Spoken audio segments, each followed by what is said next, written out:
Menteri Rangba Khubor Konrad ke Sangma kumju usembut Menteri Rangba ba Snya Bhalang Dahar hakasngi baar kila Pynshai ba hadu menta ka Pisa ba arspak Klur tam ka badai naga benta ban syim jaka ban shna ya ka lentiral Khubborjylla kampat khi satya bat kadang ne ha ka office DC Ribhoi district ya kani kila juba bhalor ka jingkeli ba wanra da MLA ka Shillong North ba Adelbert Nongrum hakikanta keli jingkeli hapo Iing Dorbar Thawan Khubborjylla Menteri Rangba ula pentep ru baya kani ke Pisa kemsyam lala ban pendenkam hadien ba kaladon kejing persya nakipad ba.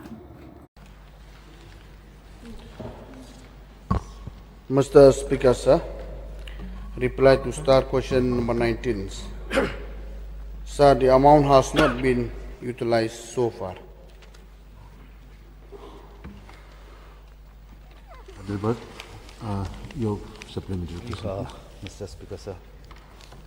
I would like to know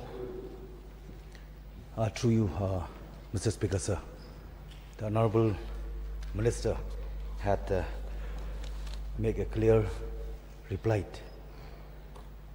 A clear reply. So I would like to know since when this amount had made a sanction. And also I would like to know, is there any timeline which has been fixed by the authority of Railway or the Government of India? Mr. Speaker, sir, amount is sanctioned. It was on 30th March 2017. And yes, the project is delayed because of the reason due to the opposed by the local people. And due to non-availability of land, and that is one of the reasons. So till today the project is cannot go ahead. That is one of the reasons. And also the main reason also even till today we haven't received any NOC from this council. So therefore cannot move ahead. Now the project is completely held for the time being. That is why the amount is remaining with DC or Deputy Commissioner in Ribhoi district. There is no timeline, but at least during that time when the project is sanctioned in 2010, so because of the reason that due to the opposition from the local peoples, the project stands still till today. May I get a clarity, Honorable Minister? You have said that this amount has been sanctioned 2010, way back 2010. 17. Or 2017. Okay.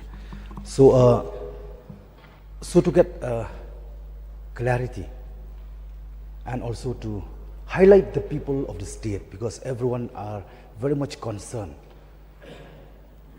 about this very project. So I would like to know what is the criteria or the requirement which need to fulfill by the state of government, by the government of Meghalaya to avail this sanction amount of rupees 200 crores. There is no criteria, Mr. Speaker, sir. The thing is that after the sanctions, we need to acquire the lands for land acquisition. This money is for land acquisition. So only when the land acquisition is complete, only then we can prepare the DPR, so we can go ahead with the project. So that is because of the land is unavailable. That is why the amount for the acquisition is still lying with the DC of the Ribhoi district. I would like to get more clarification, Honorable Minister.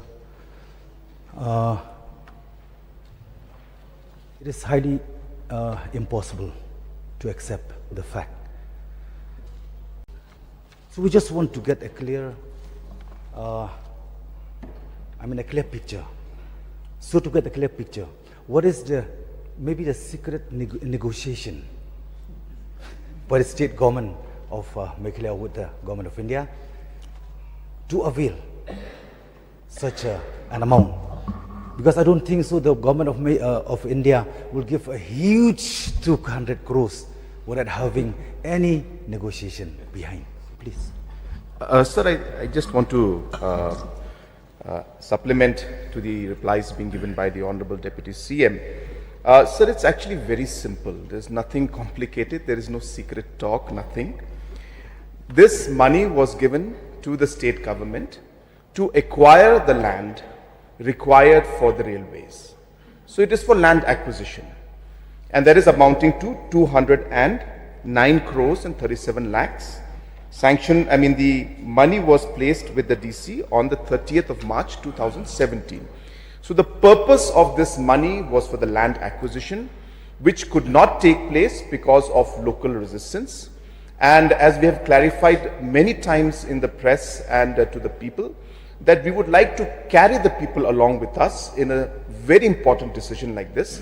And hence, since there has been a delay, the money is lying unutilized. So it's not meant for construction or for any kind of development. It is for the first and basic purpose of land acquisition. So that's as simple as that, sir.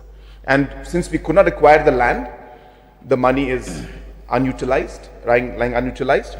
And we have received a letter from the railways, from the Northeast Frontier Railways on the 17th of December 2024, asking us to refund the amount since it has not been utilized now for the past almost 7 to 8 years. As simple as that, sir. Thank you for the reply, Honorable Chief Minister. I would like to know, since the time 2017 has been alerted this sanction, so may I know how much you had put on the forward to acquire land? So far, how much land had been acquired? Has been acquired here? So no land has been acquired. That's the whole point, sir. Because as I said, there is a very strong resistance.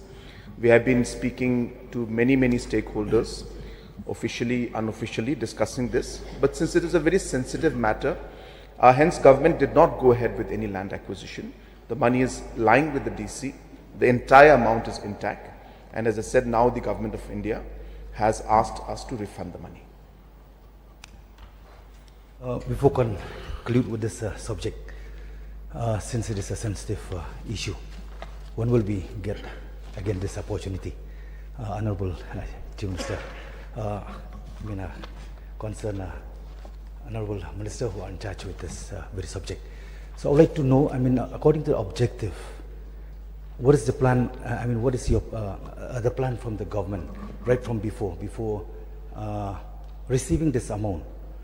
I firmly believe that there must be strong negotiation, but just to get a clarity from Honorable Minister, whether the proposed objective, whether it is for goods train or for a passenger train. Sir, I'll like to further clarify, and since it's a subject matter that is beyond simply transport department and it requires political department also to be there, so I take this opportunity to stand and to reply to these concerns. So the point mentioned by the honorable member is important. We have been talking in multiple forums about this. And in principle, so there is a resistance to the laying of tracks itself as of now, whether it's for goods train or whether it's for passenger train, more so for the passenger train than for the goods train. But the overall resistance, as I said, is there for the tracks as a whole. And hence, sir, it's more, I guess, holistic in that nature. And therefore, it is not possible for us to be able to move forward. And as I said, that we are very sensitive to this entire matter.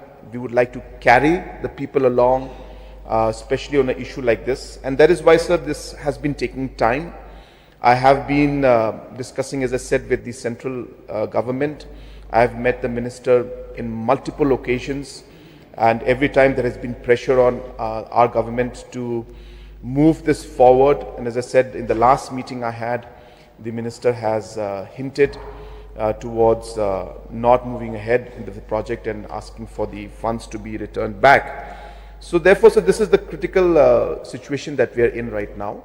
And to answer very briefly, whether it is goods train or passenger train, right now there is a resistance towards the general laying of tracks, railway tracks in the state, sir. Sir, just one more. You have exceeded 5 questions. Five already, no? Yes. One more. I hope this is the last question with this. With the day. Okay. So since the Honorable Minister had made a clarification, so like suppose now if we cannot go ahead with this project, so the government is firm to return back the money. That is one point. So second point, whether the state government still actively continue, considering bringing this very project. I would like to get a clarification. Sir, again, as I said, since this is linked with transport as well as political, I will reply to this.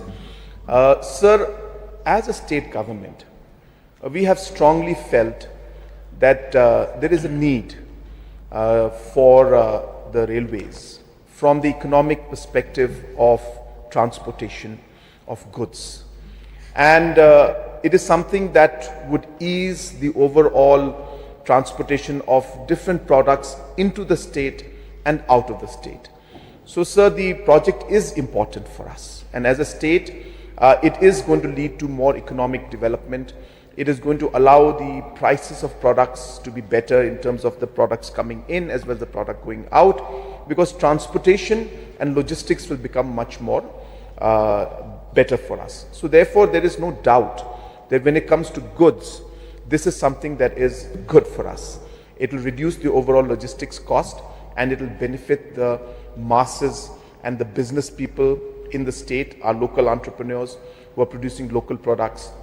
And even during crisis times like the COVID, where we had to really rely on a lot of transportation from bordering states through trucks, if the lines had been there, we would be able to bring in a large number of products straight through the railway into our state. So therefore, sir,